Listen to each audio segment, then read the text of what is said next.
Hey guys, welcome back to more HOA Karen Reddit stories. In this Ripestories video, imagine having a neighbor so entitled he secretly builds a giant balcony across your property line the second you leave the state. When I caught him, he just smirked, cracked open a beer, and told me that he owned the airspace. He thought his spot on the HOA board made him untouchable.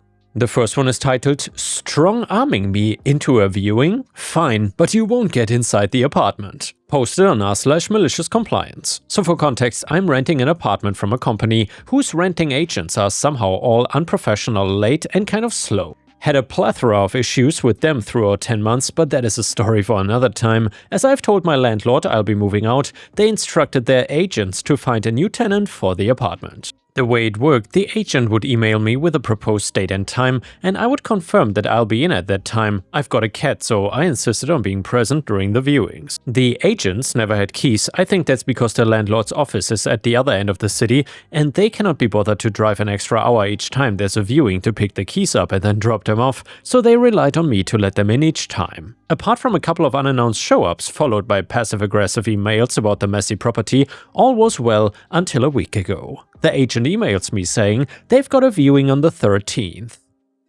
I respond by saying that I've got work that day and won't be able to do 13th. She simply replies, "If you won't be able to accommodate this request, I'll ask the landlord for a 24-hour notice of entry, which is legally enforceable." Okay, do that. The day comes, I get a call. "We are downstairs." "Congratulations, but I'm not home. I hope you brought keys this time." Man, I wish I could see her face then.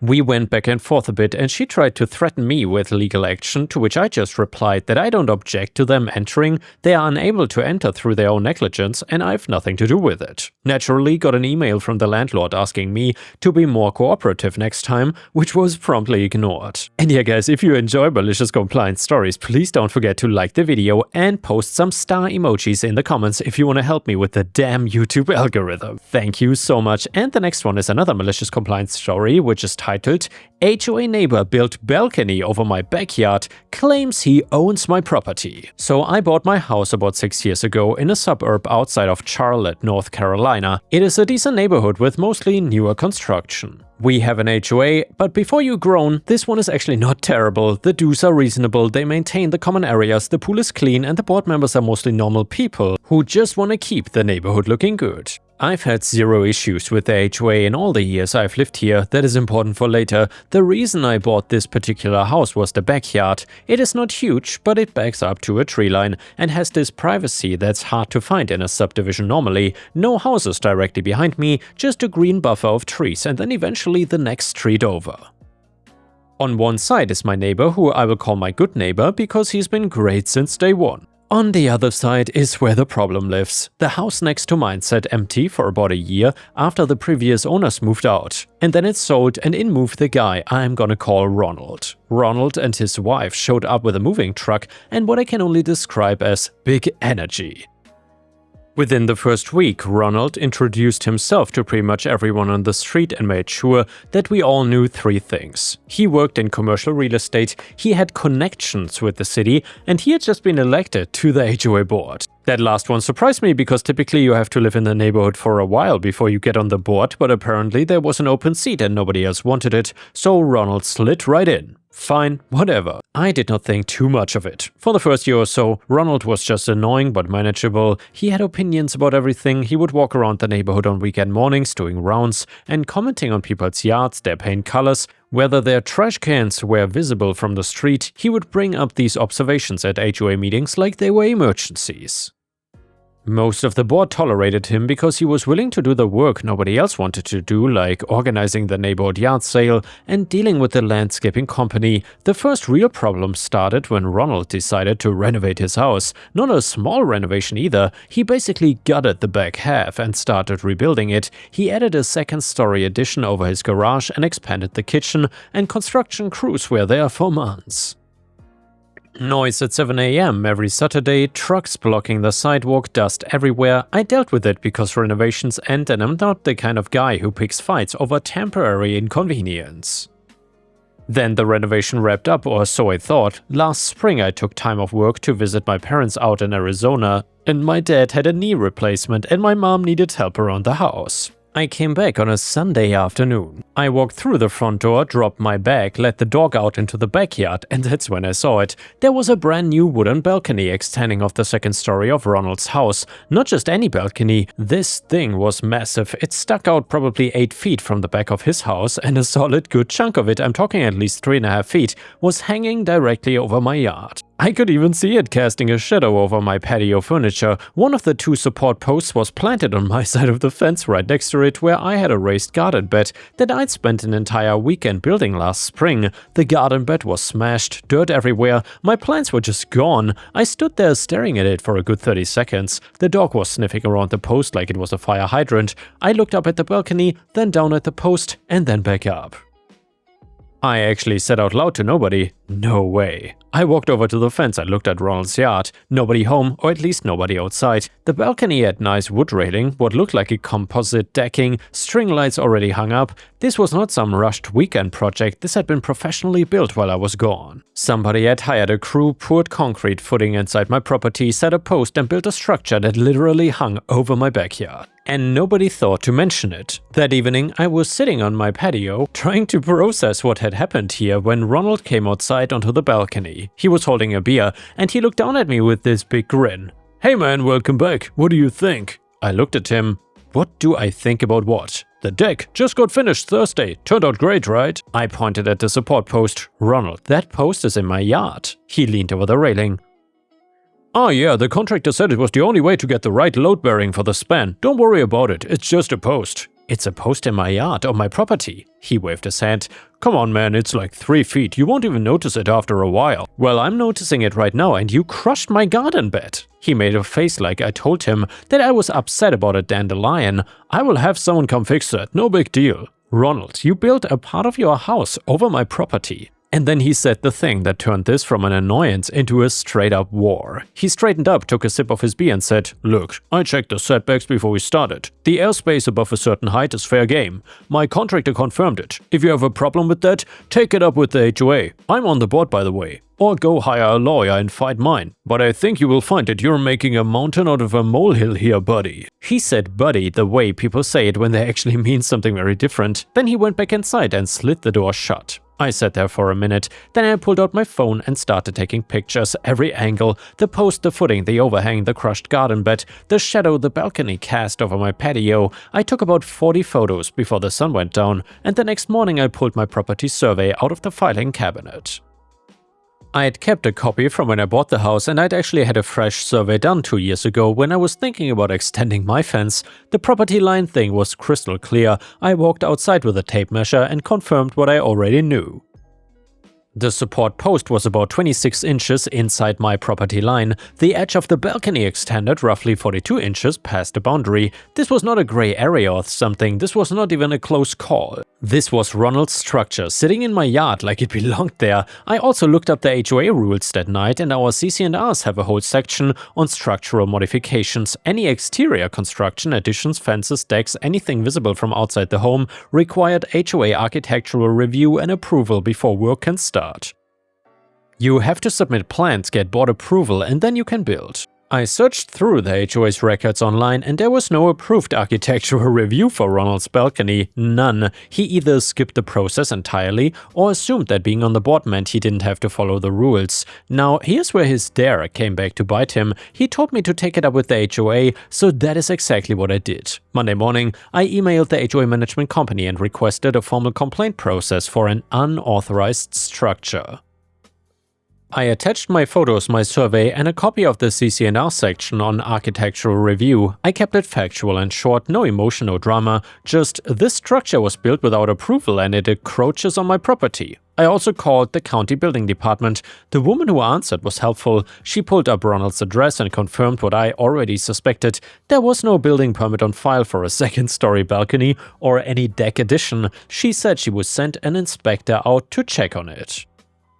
2 days later, I got a call back from the county. The inspector had visited the site and confirmed the structure was unpermitted. He also noted the encroachment onto my property. Ronald was issued a stop work order and a notice of violation. The inspector told me that Ronald would either need to get a retroactive permit, which would require proving the structure met code and was within his property, or he would have to remove it. The HOA moved a little slower, but they moved. I got an email from the management company saying my complaint had been received and forwarded to the Architectural Review Committee, and they actually confirmed that there was no application on file from Ronald for the balcony. A formal violation notice was being sent to him, and about a week after all this started, Ronald showed up at my door. He didn't look happy. He was holding the county violation notice in one hand and his phone in the other. "You called the county on me?"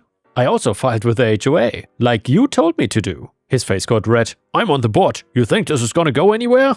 "I think the board has rules and I think you did not follow them." "This is gonna cost me thousands of dollars over a couple of feet of overhang. You're being ridiculous." "Well, Ronald, you poured concrete in my yard. You destroyed my garden and you did it while I was out of state." He leaned in a little. "You're gonna regret this. I know every person on that board personally. And I've got a real estate attorney who does this stuff for breakfast." "Well, good for you, you're gonna need him." He turned around and walked off my porch without another word.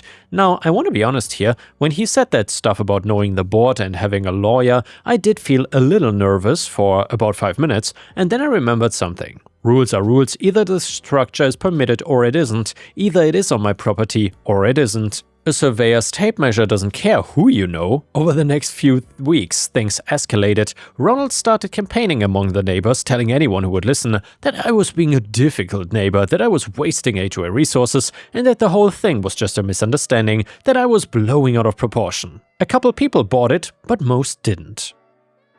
My good neighbor on the other side told me that Ronald had come over and tried to get him to sign some kind of informal statement supporting the balcony. My neighbor told him to get lost. The HOA scheduled a hearing. This is standard procedure for violations, and the homeowner gets a chance to present their case to the Architectural Review Committee.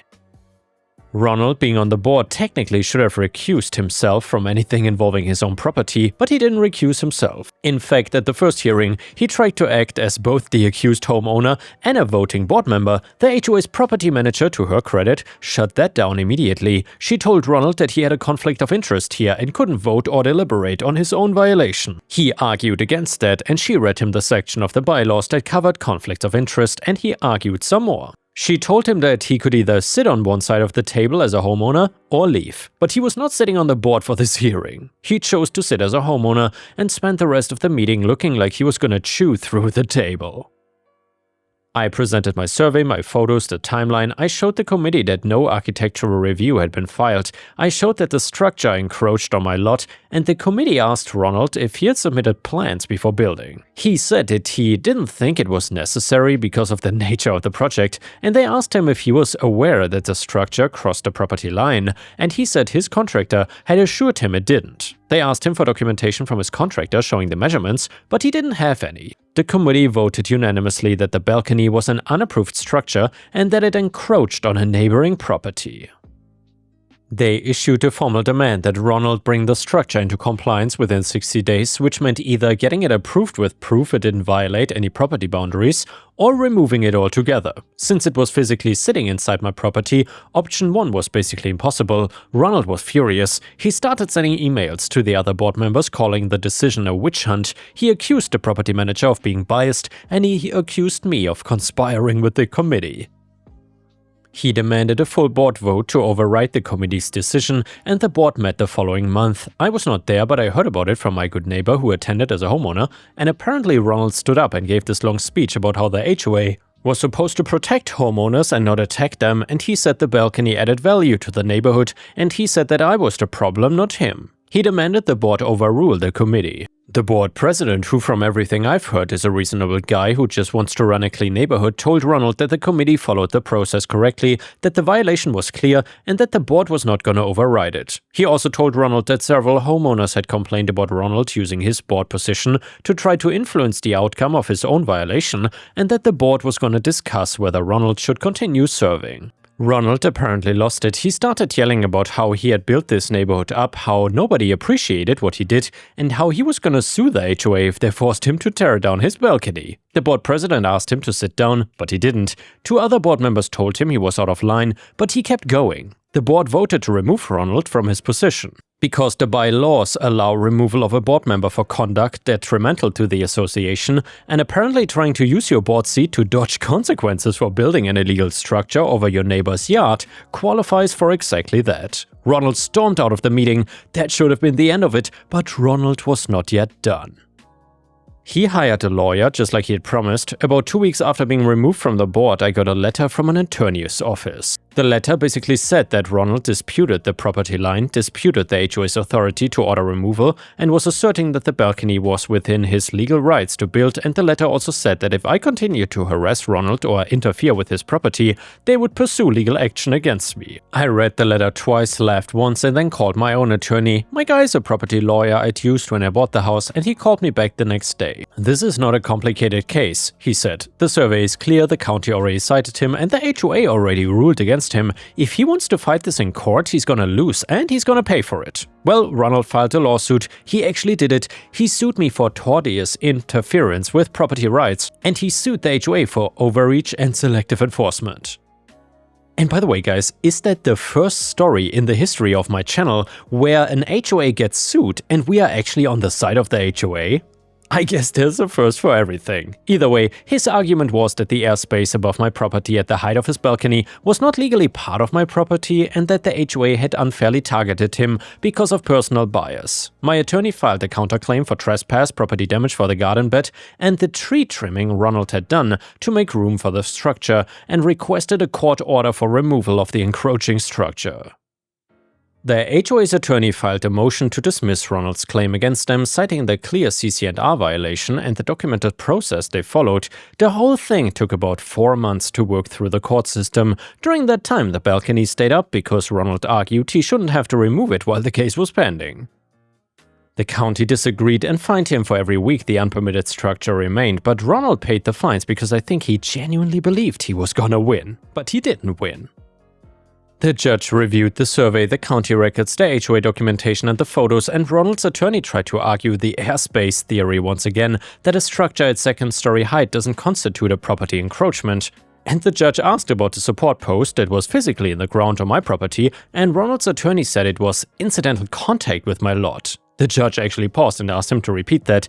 Incidental contact, a concrete footing and a structural post supporting a deck.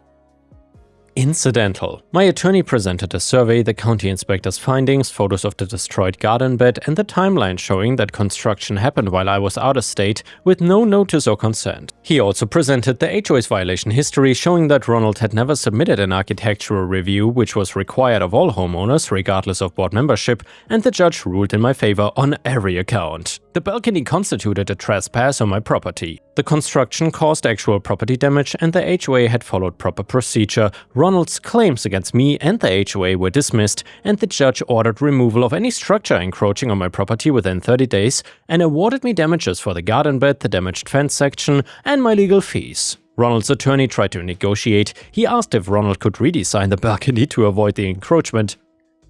But my attorney said the court order was for removal and any future construction would need to go through proper channels, including HOA approval and county permits, neither of which Ronald currently had. The 30-day clock started and Ronald did nothing for the first 3 weeks. I think part of him still believed he could find some way out. Maybe he thought I would get tired and settle. Maybe he thought the HOA would change its mind. I don't know what was going through his head. On day 25, my attorney sent his attorney a reminder that failure to comply with a court order would result in contempt proceedings. On day 27, a construction crew showed up at Ronald's house. I was working from home that day, and I heard the trucks early in the morning and looked out the window. 3 guys with tools climbing up to the balcony. They started taking it apart. It took 2 full days. The decking came off first, then the railing, then the structural beams. The support post on my property was the last thing to go. They had to dig out the concrete footing with a small excavator, and when they pulled it out, there was this hole in my yard about 2 feet wide and 1.5 feet deep. The crew filled it with dirt and then tamped it down. When the last beam came off the side of Ronald's house, there was this ugly rectangular scar on the siding where the balcony had been attached. Bold holes, discolored wood flashing that no longer covered anything.